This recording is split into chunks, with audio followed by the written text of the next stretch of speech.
اپنی زندگیوں میں خوشحالیاں لانے کے لیے، اپنی زندگیوں کو پرسکون بنانے کے لیے ایک سب سے عظیم اصول اسلام نے جو ہمیں بیان کیا ہے، بتایا ہے، وہ توکل ہے، اللہ پر بھروسہ کرنا ہے۔ اللہ پر ہم اور آپ بھروسہ نہیں کرتے ہیں۔ اگر اللہ پر ہم بھروسہ کریں تو بہت سارے مصائب سے، بہت ساری جو ہے پریشانیوں سے ہم نجات پا سکتے ہیں۔ اللہ رب العالمین نے ایک جگہ بیان کیا، وَمَن يَتَوَكَّلْ عَلَى اللَّهِ فَهُوَ حَسْبُهُ وَمَن يَتَوَكَّلْ عَلَى اللَّهِ فَهُوَ حَسْبُهُ إِنَّ اللَّهَ بَالِغُ أَمْرِهِ۔ جو شخص اللہ پر بھروسہ کرتا ہے تو اللہ اس کے لیے کافی ہو جاتا ہے۔ اللہ اس کے لیے کافی ہوتا ہے، یعنی اللہ اس کی ہر حال میں مدد کرتا ہے جو اللہ پر بھروسہ کرتا ہے۔ نبی کریم صلی اللہ علیہ وسلم کا واقعہ بہت مشہور ہے۔ کون سا واقعہ؟ کہ ایک بار ایک جنگ میں آپ جا رہے تھے، جنگ کے لیے جا رہے تھے، سخت گرمی کا زمانہ تھا، تھوڑی دیر آرام کرنے کے لیے آپ ایک درخت کے پاس آرام کرنے لگے، صحابہ بھی ادھر ادھر درخت کو دیکھ کر کے وہاں آرام کرنے لگے۔ پھر کیا ہوا؟ آپ علیہ الصلوۃ والسلام فرماتے ہیں، ان رجلا اتانی وانا نائم، میں سو گیا اور ایک آدمی میرے پاس آیا، فاخذ السیف، تلوار کو لے لیا، فاستيقظت وهو قائم على راسي، فاستيقظت وهو قائم على راسي، مجھے اٹھایا اور وہ میرے سر کے پاس کھڑا ہوا تھا، فلم اشعر الا والسيف سلطن في يده، میں سمجھ نہیں پایا اس کے جو ہے ہاتھ میں تلوار کانپ رہا تھا، اس کا ہاتھ جو ہے کانپ رہا تھا اور اس کے ہاتھ میں تلوار تھی۔ فقال لی، تو اس نے مجھ سے کہا، من یمنعک منی، مجھ سے تمہیں کون بچائے گا، مجھ سے تمہیں کون بچائے گا؟ قل، تو اللہ کے نبی کہتے ہیں کہ میں نے کہا اللہ بچائے گا۔ پھر اس نے یہی سوال دہرایا کہ مجھ سے تم کو کون بچائے گا؟ پھر اللہ کے نبی صلی اللہ علیہ وسلم نے کہا بھروسے کے ساتھ کہ اللہ رب العالمین مجھے بچائے گا۔ تیسری بار اس نے سوال کیا، تیسری بار بھی اللہ کے نبی علیہ الصلوۃ والسلام نے کہا مجھے اللہ بچائے گا۔ دیکھیے کس طرح سے توکل تھا نبی کریم صلی اللہ علیہ وسلم کا۔ کسی صحابی کو پتہ نہیں ہے، سارے لوگ اپنے اپنے جگہوں پر آرام کر رہے ہیں، لیکن اللہ کے نبی علیہ الصلوۃ والسلام کی زبان سے جب یہ لفظ سنا اس نے کہ اللہ بچائے گا، تو تلوار اس کے ہاتھ سے چھوٹ کر گر گئی، تلوار اس کے ہاتھ سے چھوٹ کر گر گئی۔ اب وہ تلوار نبی کریم صلی اللہ علیہ وسلم کے ہاتھ میں تھی۔ آپ نے پوچھا، آپ بتاؤ مجھ سے تمہیں کون بچائے گا؟ اس آدمی کا بھروسہ تو اللہ پر نہیں تھا، اس نے کہا آپ ہی بچا سکتے ہیں۔ بہرحال اللہ کے نبی علیہ الصلوۃ والسلام نے اسے کچھ نہیں کہا اور چھوڑ دیا۔ تو بھروسہ کرنا چاہیے۔ پرندے بھروسہ کیسے کرتے ہیں اپنے رب پر؟ آپ سب کو معلوم ہے۔ اللہ کے نبی فرماتے ہیں، لو انکم توکلون علی اللہ حق توکلہ لرزقکم کما یرزق الطیر تغدو خماسا وتروح بطانا۔ اگر تم اللہ پر اس طرح بھروسہ کرو جس طرح بھروسہ کرنے کا حق ہے، تو تمہیں ایسے ہی روزی دے گا جیسے پرندوں کو روزی دیتا ہے، ویسے ہی روزی دے گا جیسے پرندوں کو روزی دیتا ہے، جو صبح کے وقت خالی پیٹ نکلتے ہیں اور شام کے وقت پیٹ بھر کر کے واپس آ جاتے ہیں، کچھ نہیں جمع کرتے ہیں، وہ اللہ پر بھروسہ کر کے نکلتے ہیں اور اس طریقے سے وہ شام کے وقت جب لوٹتے ہیں تو ان کا پیٹ بھرا ہوا ہوتا ہے۔ اسی طریقے سے اپنی زندگیوں کے اندر خوشحالیاں لانے کے لیے ایک اصول اسلام نے اور بیان کیے ہیں، قناعت، یعنی جو بھی اللہ رب العالمین نے دیا ہے اللہ کی نعمت سمجھ کر کے اس پر صبر کرنا اور شاکر بنے رہنا، یہ ہے قناعت۔ اگر آدمی قناعت کرے گا، قناعت اختیار کرے گا، قناعت والی زندگی اختیار کرے گا، تو پھر کبھی اس کے اندر کسی طرح کی کوئی لالچ نہیں پیدا ہوگا۔ اور دنیا کے اندر جو بھی حرص اور لالچ کی وجہ سے آدمی حلال اور حرام کی تمیز نہیں کرتا ہے اور حرام میں جا کر کے گھس جاتا ہے، اگر آدمی قناعت کی زندگی اختیار کرے گا تو کبھی بھی حرام کی طرف نہیں جائے گا، ہمیشہ وہ حلال کی طرف جائے گا۔ اسی لیے اللہ کے نبی علیہ الصلوۃ والسلام فرماتے ہیں، ایک درس دیتے ہیں، ایک نصیحت کرتے ہیں ہم سب کو۔ آپ فرماتے ہیں کہ انظروا الی من هو اسفل منکم، تم میں سے ہر شخص کو چاہیے کہ وہ اپنے سے نیچے آدمی کو دیکھے، اپنے سے نیچے آدمی کو دیکھے۔ ولا تنظروا الی من هو فوقکم، اور تم میں سے کسی کے لیے بھی یہ جائز نہیں ہے کہ وہ اپنے سے اوپر والے کو دیکھے۔ فإنه اجدر الا تجدروا نعمت اللہ، تو اس سے کیا ہوگا کہ تم اللہ کی نعمتوں کو حقیر نہیں سمجھو گے، یعنی اللہ نے تمہیں جو نعمت دی ہے اور تم کو جس حال میں رکھا ہے تم اس کو حقیر نہیں سمجھو گے،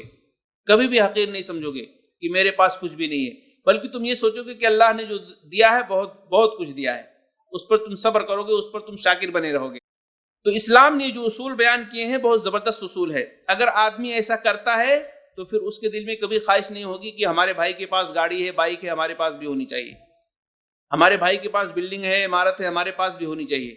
اور اس کو پانے کے لیے پھر پتہ نہیں کیا کیا کرے گا وہ۔ بہت سارے لوگ ایسے ہوتے ہیں کہ ہمارے پڑوس میں دیکھیے کتنے بڑے بڑے گھر ہیں اور کتنی بائکیں ہیں اور کیا کیا ہیں، پھر آدمی اپنے دل میں اس تمنے کو لے کر کے گھومتا ہے، چلتا ہے، پھر حلال کی جو ہے حدود کو پار کر کے حرام میں جا کر کے گھس جاتا ہے، اور اس طریقے سے حرام کاری کر کے، حرام کما کر کے وہ بنانے کی کوشش کرتا ہے، مال جمع کرنے کی کوشش کرتا ہے۔ تو اللہ کے نبی علیہ السلام فرماتے ہیں انظروا الی من هو اسفل منکم، کہ تم اس شخص کی طرف دیکھو جو دنیاوی اعتبار سے تم سے کمتر ہو، ولا تنظروا الی من هو فوقکم، اور اس شخص کی طرف مت دیکھو جو دنیاوی اعتبار سے تم سے بڑا ہو، کبھی مت ایسا دیکھو۔ اسی طریقے سے اللہ کے نبی علیہ السلام نے ایک اور نصیحت کی ہے ہمیں اس حوالے سے، آپ فرماتے ہیں کہ من اصبح منکم معافی فی جسدہ آمنا فی سربہ عنده قوت یومہ فکأنما حیزت له الدنیا، جو شخص اس حالت میں صبح کرے کہ وہ تندرست ہو، اپنے آپ میں پرامن ہو، تندرست بھی ہو اور امن و سکون بھی اسے ہو، اور اس کے پاس ایک دن کی خوراک بھی موجود ہو، تو گویا پوری دنیا کی نعمتوں پا گیا۔ آپ اندازہ کریں اس حدیث کے اندر اللہ کے نبی نے کیا کہا ہے، جو شخص اس حال میں صبح کرے کہ وہ تندرست ہو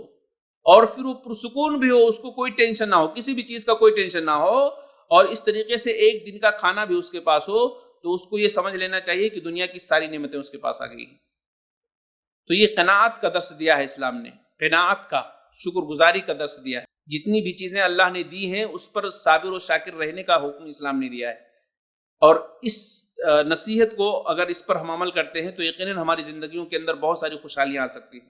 ہماری زندگیوں سے بہت ساری بے چینیاں اور الجھنیں ختم ہو سکتی ہیں اگر اس نصیحت پہ ہم اور آپ عمل کر لیتے ہیں۔ اسی طریقے سے اسلام نے اپنی زندگیوں کے اندر خوشحالیاں لانے کے لیے ایک اور نصیحت کیا ہے۔ کیا نصیحت کی ہے کہ اگر آپ آپ کے پاس خالی وقت ہے، خالی ٹائم ہے، تو آپ کیا کریں گے اس وقت کو؟ آپ دین میں اس وقت کو لگائیے، دینی کتب پڑھنے کے لیے لگائیے، دینی تعلیمات سیکھنے کے لیے اس وقت کو صرف کیجیے، یہ کام ہونا چاہیے آپ کا۔ اللہ کے نبی علیہ السلام فرماتے ہیں کہ نعمتان مغبون فیہما کثیر من الناس، کہ اللہ کی طرف سے دو نعمتیں ایسی ہیں جس میں اکثر لوگ دھوکے میں پڑے ہوئے ہیں۔ انسان کے پاس دو نعمتیں ایسی دی گئی ہیں اللہ کی طرف سے کہ اس کے بارے میں لوگ دھوکے میں پڑے ہوئے ہیں۔ وہ کیا ہے دو نعمتیں؟ صحت ہے اور خالی وقت ہے۔ دو نعمتیں، صحت بہت بڑی دولت ہے، صحت بہت بڑی دولت ہے، اللہ کی طرف سے بہت بڑی نعمت ہے، لیکن لوگ اس صحت کو صحیح طریقے پر نہیں استعمال کرتے ہیں، اپنی تندرستی کو صحیح طریقے پر نہیں استعمال کرتے ہیں، اپنی طاقت اور قوت کو پتہ نہیں کہاں کہاں استعمال کرتے ہیں، کہنے کی ضرورت نہیں ہے، پتہ نہیں کہاں استعمال کرتے ہیں، اختلاف میں، انتشار میں، لڑائی جھگڑے میں، مارنے پیٹنے میں، برائیاں کرنے میں، حرام چیزوں کو استعمال کرنے میں اور اسے کھانے میں، نہ جانے کہاں کہاں استعمال کرتے ہیں۔ تو اللہ کے نبی علیہ السلام نے کتنی سچی بات کہی ہے کہ دو نعمتیں اللہ کی طرف سے ایسی ہیں جس میں لوگ دھوکے میں پڑے ہوئے ہیں، ایک صحت، یعنی صحت کا صحیح طریقے سے استعمال نہیں کرتے ہیں، اور ایک خالی وقت، اس کا بھی آدمی صحیح طریقے سے استعمال نہیں کرتا ہے۔ تو صحت اور خالی وقت کو صحیح طریقے اللہ کے دین کے لیے اسے خرچ کرنا چاہیے، لگانا چاہیے، تاکہ اللہ رب العالمین کی طرف سے ہمیں اس کا صلہ اجر ملے، جو ہم سب اس کے مستحق ہیں، اور جو ہم سب اس کے جو ہے حقدار ہیں، اور ہم سب کے لیے یہ چیز ضرورت ہے۔ اسی طریقے سے اللہ کے نبی علیہ السلام نے ایک اور حدیث بیان کی کہ لا تزال قدم عبد حتى يسأل عن 40 عن عمره فيما افناه وعن علمه ما فعل فيه وعن ماله من اين اكتسبه وفيما انفقه وعن جسمه فيما ابلاه، کہ کچھ نعمتیں ایسی ہیں کہ انسان اس کے اندر اس کو بھولا ہوا ہے۔ یعنی اس حدیث کا ترجمہ یہ ہے کہ آدمی اپنے قدم کو اپنی جگہ سے ہٹا نہیں سکتا قیامت کے روز جب تک کہ اس کے بارے میں 4 یا 5 چیزوں کے بارے میں سوال نہ کر لیا جائے۔ مشہور حدیث ہے، اس میں عمر کے بارے میں بھی سوال ہوگا، مال کہاں سے کمایا، کہاں خرچ کیا، اس کے بارے میں سوال ہوگا، علم کے بارے میں سوال ہوگا، جوانی کی زندگی کے بارے میں سوال ہوگا۔ تو یہ ساری نعمتیں اللہ کی طرف سے جو دی گئی ہیں، ہمیں اس کا صحیح استعمال کرنا چاہیے، اسلامی تعلیمات پر عمل کرنا اور اس کو پھیلانا اور اس کو سیکھنے میں جو ہے اس کا استعمال کرنا چاہیے، تاکہ قیامت کے روز ہم اللہ کے سامنے فخر سے یہ کہہ سکیں کہ رب العالمین جو تو نے عمر ہمیں دی تھی یہ دین کے کاموں میں ہم نے صرف کیا، جو تو نے ہمیں جوانی کی زندگی عطا کی تھی دین کے کاموں میں ہم نے صرف کیا، رب العالمین جو تو نے مال ہمیں عطا کیے تھے یہ دین کے کاموں میں ہم نے صرف کیا۔ ہم فخر کے ساتھ کہہ سکیں وہاں پوری دنیا کے لوگ وہاں اکٹھا ہوں گے، سارے کے سارے لوگوں کے سامنے یہ سوال ہوگا اور وہاں ہمیں اپنا جواب دینا ہوگا۔ اسی طریقے سے اپنی زندگیوں میں خوشحالیاں لانے کے لیے مسلمانوں کی پریشانیوں کو دور کرنا چاہیے۔ یہ بہت بڑی بات ہے، مسلمانوں کی پریشانیوں کو دور کرنا چاہیے۔ یہاں ہم کیا کرتے ہیں؟ ہم یہ سمجھتے ہیں کہ ہم خوشحال بنے رہیں، ہم چین و سکون کے ساتھ جیتے رہیں، سامنے والا بھاڑ میں جائے۔ سامنے والے کو کتنی بھی تکلیف اور دکھ ہو، ہم اس کو بچانے کی کوشش نہیں کرتے ہیں، بلکہ بعض بدقسمت اور سخت دل کے مسلمان ایسے بھی ہوتے ہیں جو کسی کی پریشانی کو دیکھ کر کے خوش ہوتے ہیں، اندر اندر خوش ہوتے ہیں اور ہنستے ہیں۔ ایسے بہت سارے مسلمان آپ کو ملیں گے کہ کوئی اگر سامنے والا پریشان ہے اور اس نے دیکھا کہ اس کی پریشانی ایسی ایسی پریشانیوں میں مبتلا ہے، بجائے اس کی پریشانیوں کے حل کرنے کے وہ خوش ہوتا ہے اندر اندر۔ لیکن اللہ کے نبی صلی اللہ علیہ وسلم کیا کہتے ہیں؟ آپ اندازہ کیجئے کہ مسلمانوں کی پریشانیاں دور کرنے سے بھی اس مسلمان کی زندگی خوشحال بن جاتی ہے جو کسی کی پریشانی کو دور کرتا ہے۔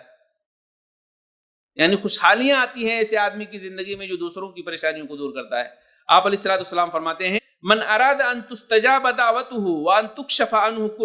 كربته فليفرج عن معسر، جو شخص یہ چاہتا ہو کہ اس کی دعا قبول ہو اور اس کی پریشانی دور ہو تو وہ تنگ دست کی پریشانی کو دور کرے۔ دو باتیں اللہ کے نبی صلی اللہ علیہ وسلم نے اس میں بیان کی ہیں۔